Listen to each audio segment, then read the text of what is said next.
නමෝ බුද්ධාය නමෝ ධම්මාය නමෝ සංඝාය ඉතිපිසෝ භගවා අරහං සම්මා සම්බුද්ධෝ විජ්ජාචරණ සම්පන්නෝ සුගතෝ ලෝකවිදෝ අනන්තරෝ පුරිස ධම්මසාරති සත්තහා දේව මනුස්සානං බුද්ධෝ භගවාති.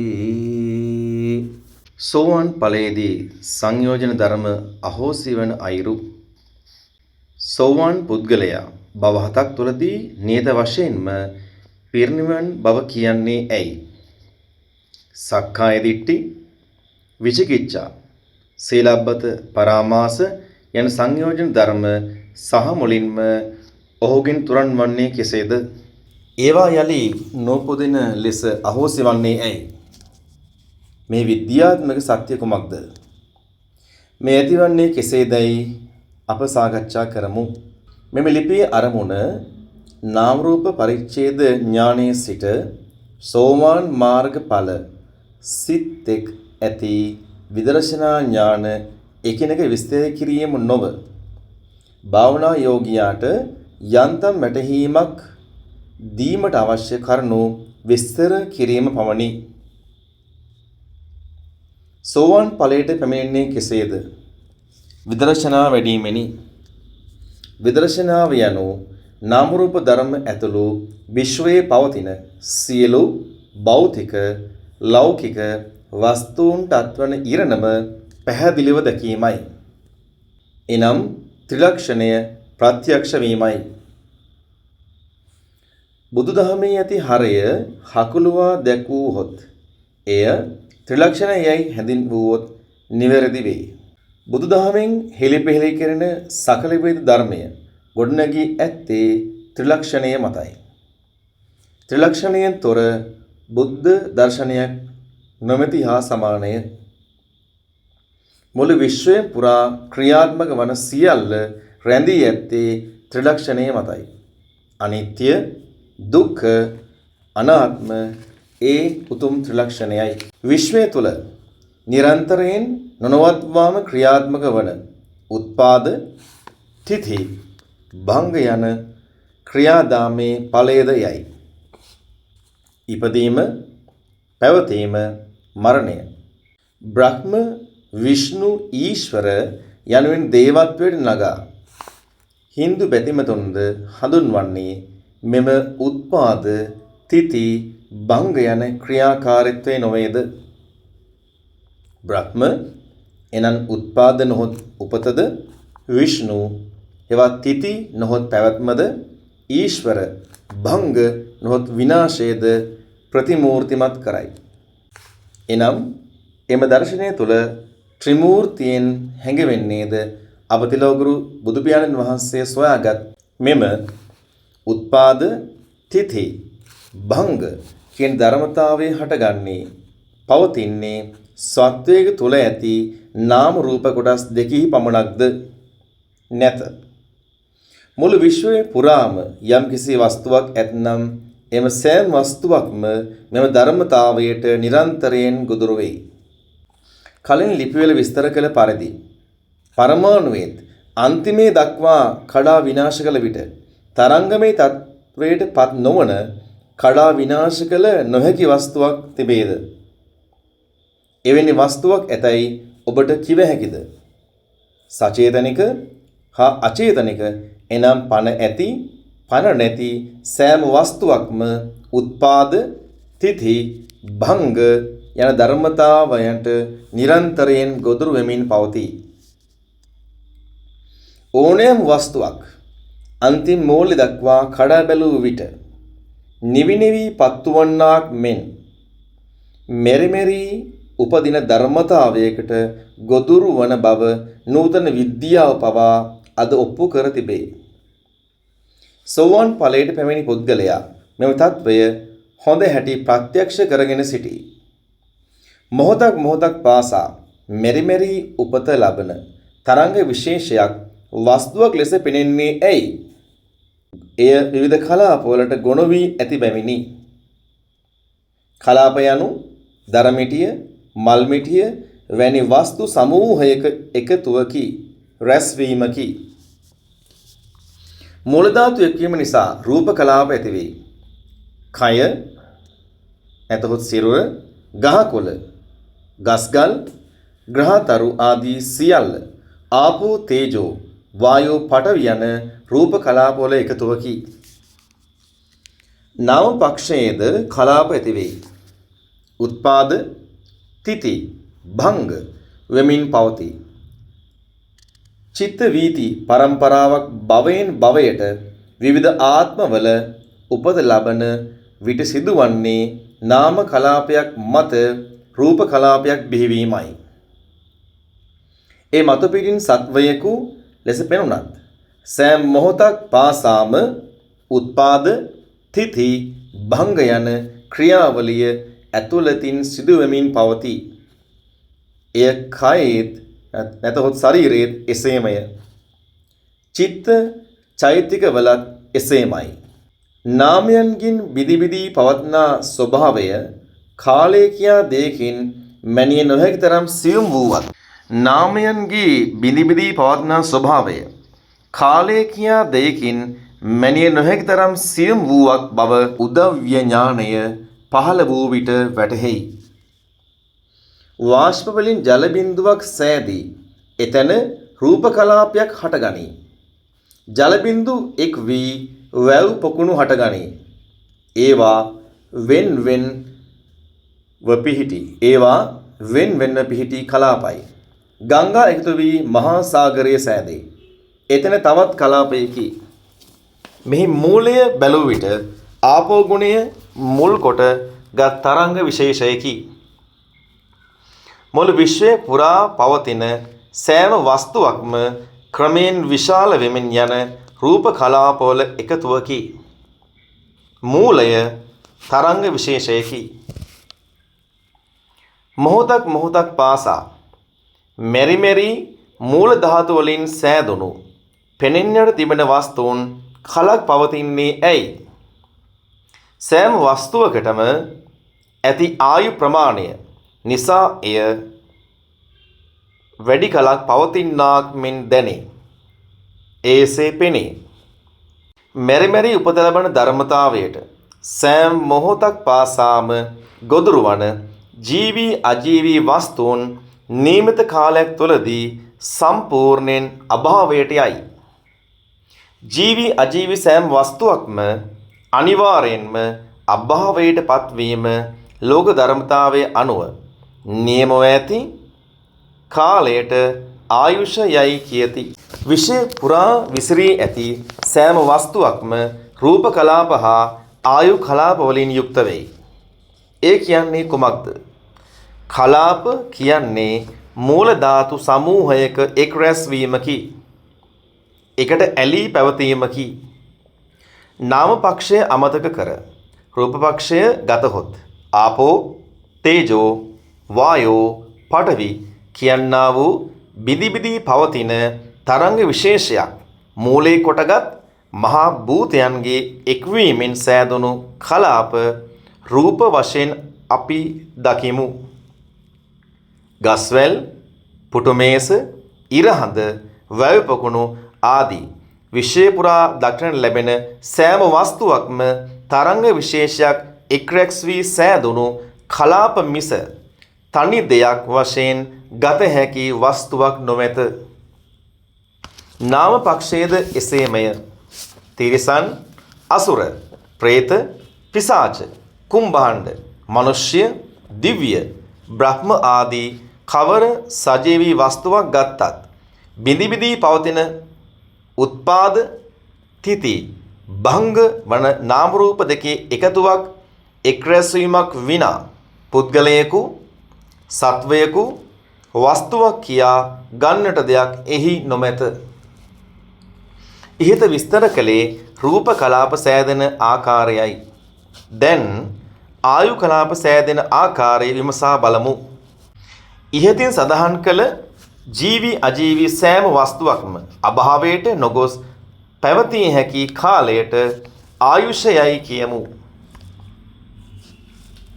මනුෂ්‍ය, තිරිසන්, ප්‍රේත, දිව්‍ය, බ්‍රහ්ම ආදී සෑම යෝනියකම උපත ලබා වැඩිම වශයෙන් ජීවත් විය හැකි කාලයට ආයුෂයයි කියමු.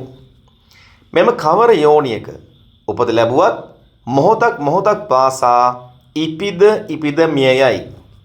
එනම් උත්පාද තිති භංග යන ක්‍රියාකාරීත්වයට හසුවේ.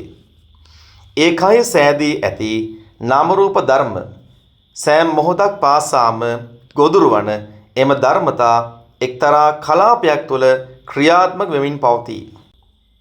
ලෝක ධර්මතාවයේ අනුව එම කලාපය කෙලවර විය යුතු කාලයේ පැමිණි විට ආයුෂ කෙලවර වී යයි කියති. ආයුෂ කෙලවර වන කාලය තුළ වැඩිම හා අභාවය අතර උපරිමයක් වෙයි.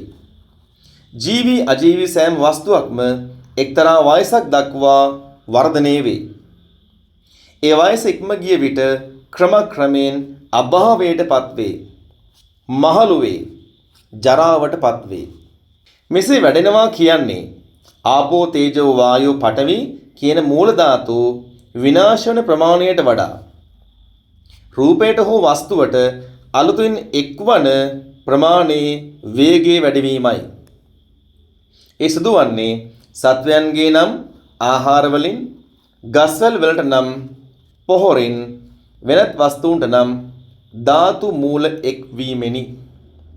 ධාතු මූල මරණ ප්‍රමාණයට වඩා සත්වයන් අතර අලුතින් එක්වෙන ප්‍රමාණය වැඩි වී උපරමයට පැමිණි විට තරුණ වයස යයි කියති.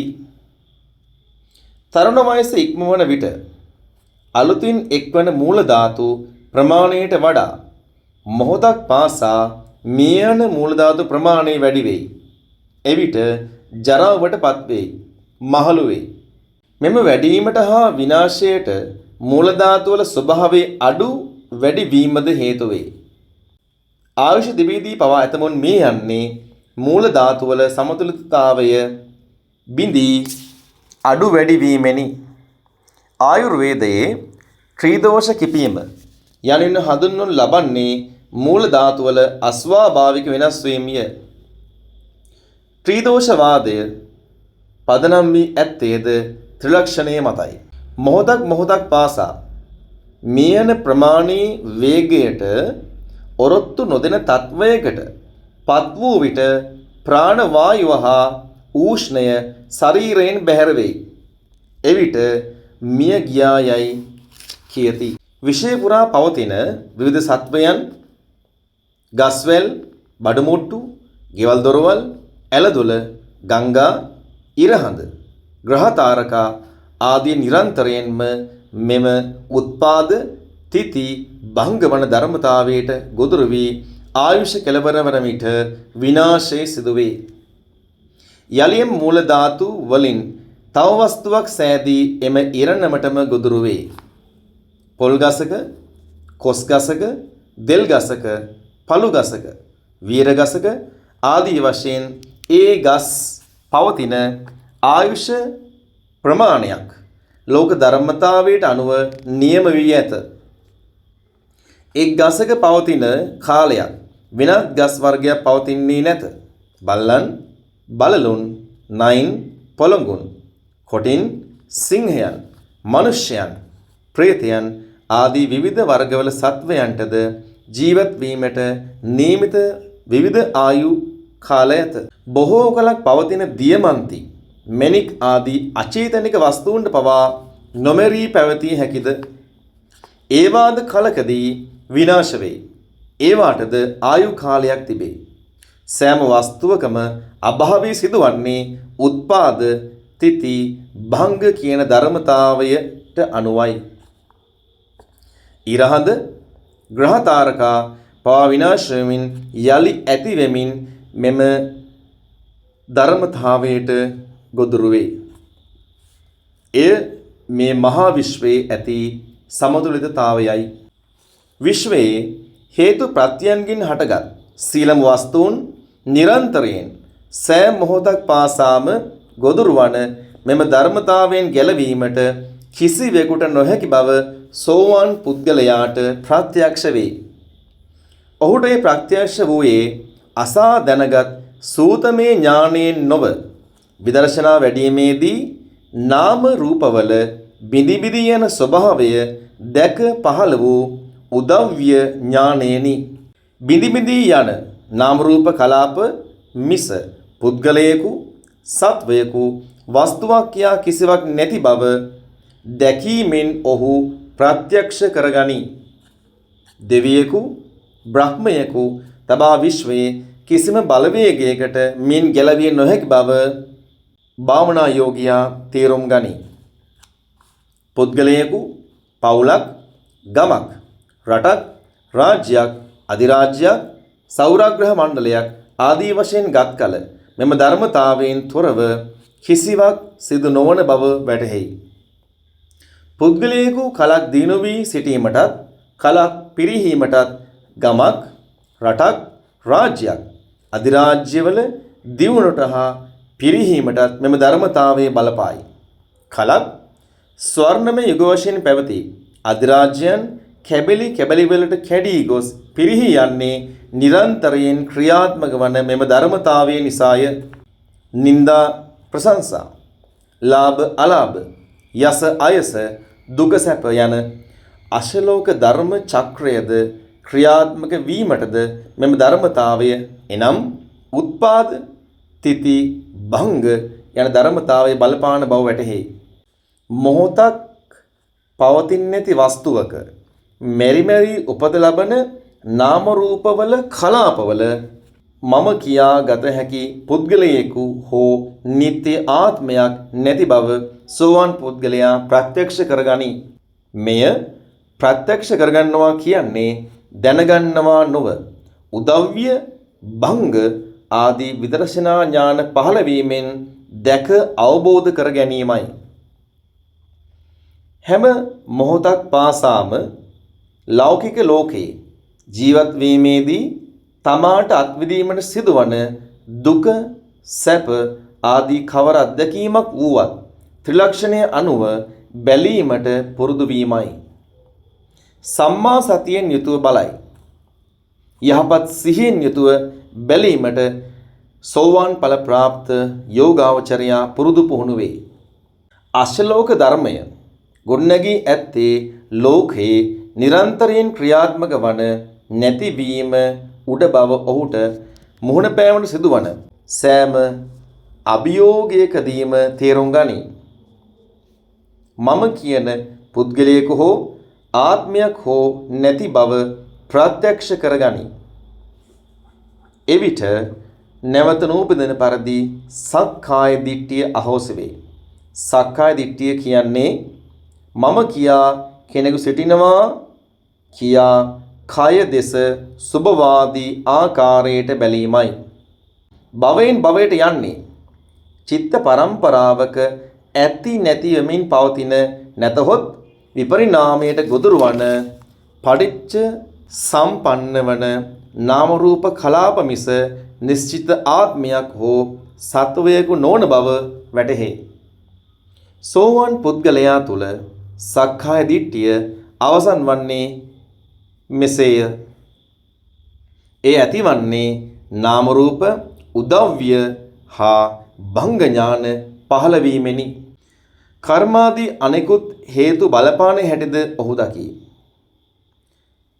කස්මින් ලෝකෝ පතිට්ඨිතා යන පැනයට දුක්ඛේ ලෝකෝ පතිට්ඨිතා යනුවෙන් ලෝකයේ තිබෙන්නේ කොහේදයි ඇසූ පැනයට ලෝකයේ පවතින්නේ දුක උඩයයි අප තථාගත තිලෝගුරු බුදු පියාණන් වහන්සේ දේශනා කළේ මේ හේතු නිසායයි සෝවාන් පුද්ගලයා විදර්ශනා ඥාන තුලින් ප්‍රත්‍යක්ෂ කරගනි. ඕනෑම වස්තුවක් නැතිවීම හෝ ජරාවට පත්වීම මරණයට පත්වීම දුක බව අමුතුවෙන් කිව යුතුද? දැන් විචිකිච්ඡාව නැතිවන්නේ කෙසේදයි බලමු. නාම රූප පරිච්ඡේද ඥානයේ සිට සංඛාරුපෙක්ඛා ඥානයේ දක්වා ඇති විදර්ශනා ඥාන තුලින් ලැබූ අවබෝධය විචිකිච්ඡාව සහ මුලින්ම අහෝසි වීමට හේතු වේ.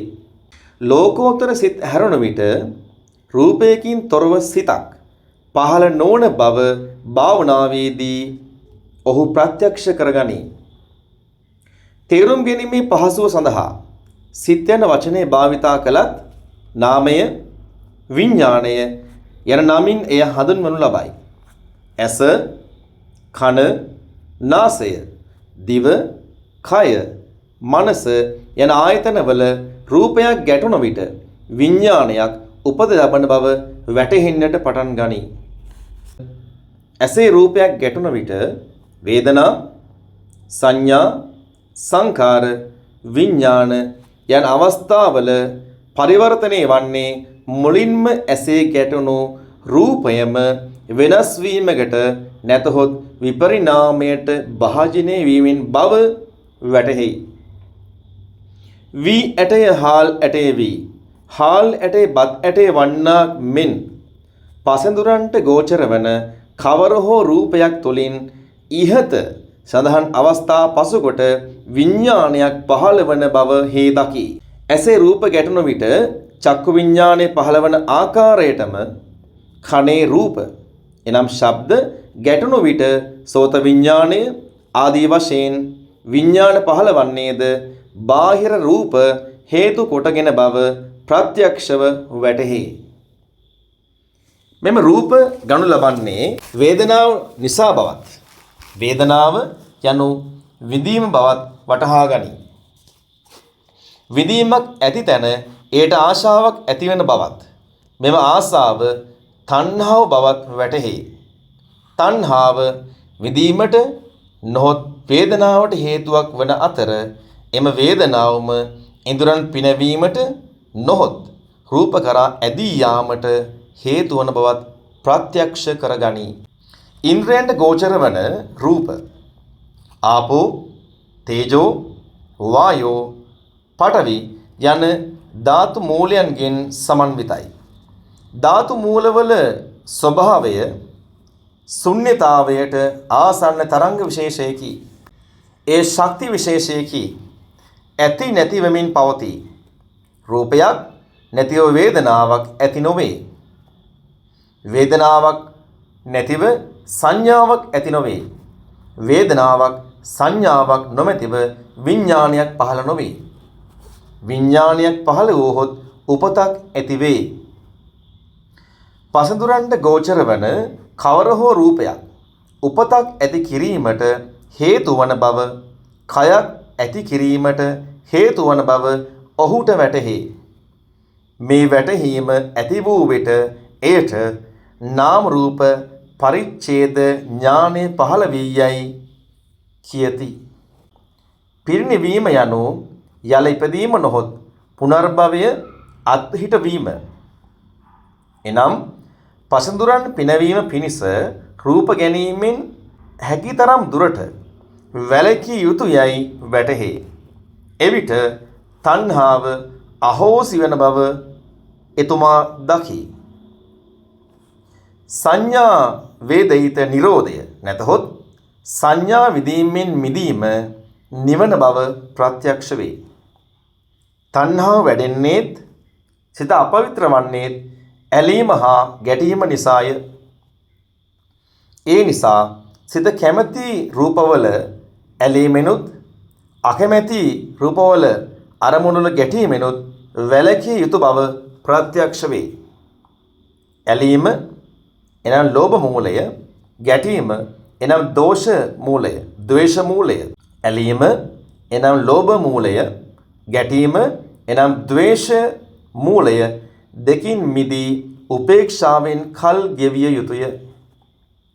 කිසියම් අරමුණක සිත ඇලෙන විටම ඒ බව දැනගෙන ඉන් ඉවත් වීමත්, සිත අකමැති අරමුණුවල ගැටෙන විට කෝපය, ඊර්ෂ්‍යාව, භය, පිළිකුල ආදී ඇති නොකර ඉන් මිදී උපේක්ෂා සහගත වීමට උත්සාහ කිරීමත් සංඛාරුපෙක්ඛා ඥානෙ පහළ වූ විට සිදුවේ.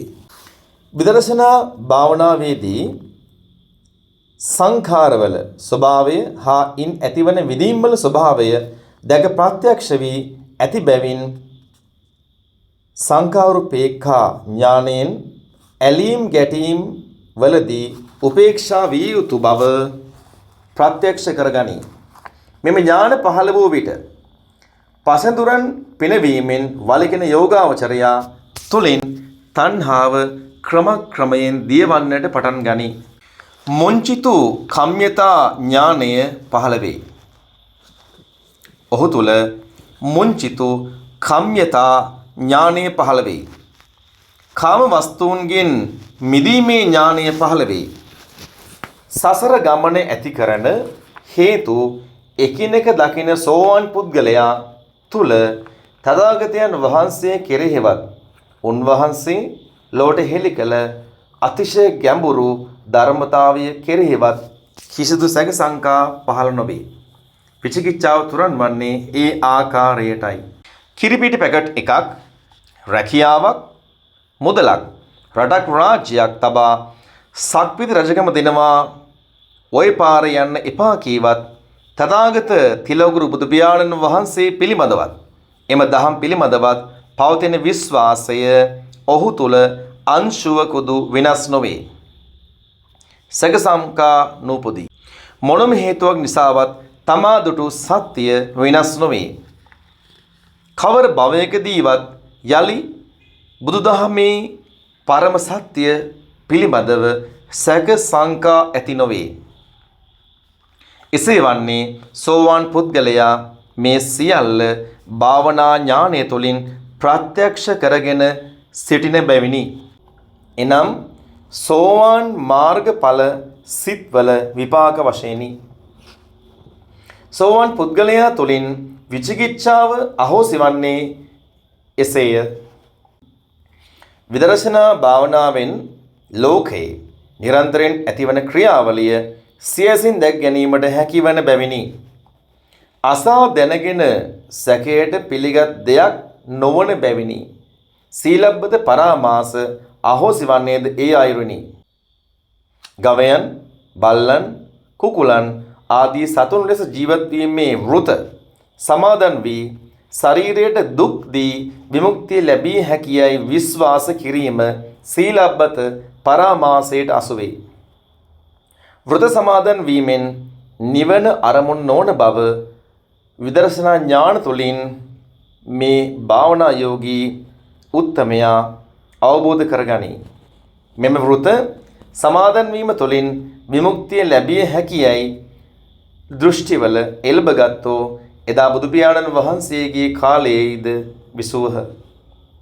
ශරීරයට වද වේදනා දෙමින් තපස් රැකීමෙන් රැස්ව ඇති කෙලෙස් සිඳිය හැකි බව ඔවුහු විශ්වාස කළහ.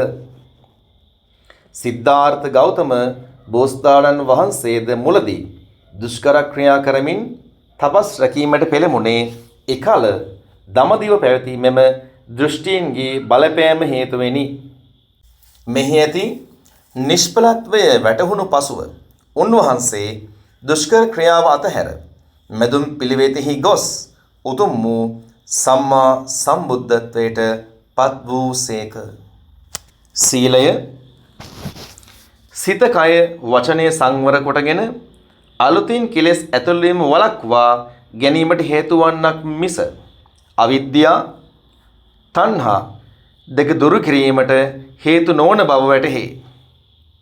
සිතෙහි රැස්ව ඇති සංකාර හෙවත් කෙලෙස් සිඳීම කළ හැක්කේ සමත විදර්ශනා භාවනාවෙන් මිස සිල් රැකීමෙන් පමණක් නොවන බව භාවනා යෝගාවචරයා ප්‍රත්‍යක්ෂ කර ගනී. සීලබ්බත පරාමාස යන සංයෝජන ධර්ම අහෝසි වනු යන්නෙන් තවත් අරුතක් ඇත.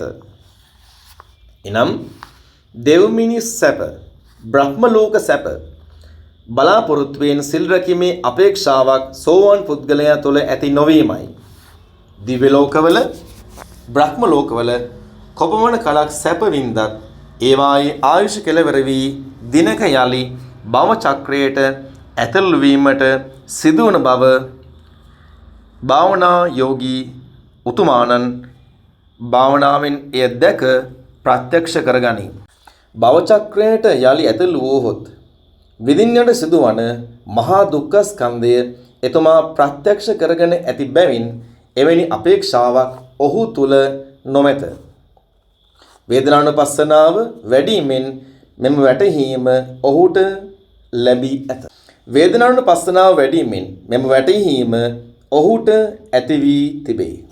ගවයන්, බල්ලන්, කුකුලන් ආදී සතුන් මෙන් ජීවත් වීමේ වෘත සමාදන් වීමෙන් ශරීරයට දුක් දී විමුක්තිය ලැබිය හැකි බව විශ්වාස කිරීම සීලබ්බත පරාමාසයේ එක් කොටසකි. මෙම සත්‍ය තේරුම් ගිය විට ප්‍රත්‍යක්ෂ වූ විට සෝවාන් පුද්ගලයා නිතර නිතර ඒ මෙනෙහි කරයි. අශලෝක ධර්මයේ හමුවේ කම්පා නොවේ.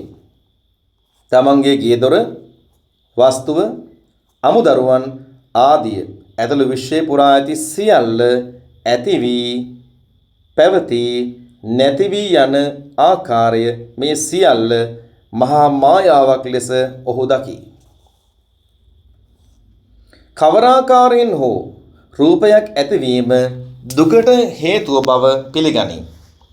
නාම රූප දෙකේ එක්වීමෙන් මිදීමට හැම මොහොතකම කල්පනා කරමින් සිටී. තමාට ඒකාන්තයෙන්ම විමුක්ති සුව ලැබෙන බව ප්‍රත්‍යක්ෂ වේ. මරණයට ඔහු බිය නොවේ. ගත සිත සැහැල්ලුවෙන් ජීවත් වෙයි. සිතේ ඇලීම, ගැටීම යන අන්ත නිසා සිත අපවිත්‍ර වන සැටි, දැඩි වන සැටි, ගොරෝසු වන සැටි, අඳුරු වන සැටි, කළු වන හැටි භාවනා යෝගියා විදර්ශනා ඥාන තුලින් දැක අවබෝධ කරගනී. එම නිසා එම ඇලීම් ස්වභාවයට හා ගැටීම් ස්වභාවයට ඔහු බිය වේ. හැකිතරම් දුරට ඉන් වැළැක්වීමට උත්සාහ කරයි. හැකිතරම් දුරට සිත ඉන් මුදවා ගැනීමට ඔහු උත්සාහ කරයි. මෙතනදී සම්මා සංකප්පයද ඔහු නිතර වැඩිවීමට පෙළඹේ. සම්මා සංකප්ප යනු යහපත් කල්පනාවයි.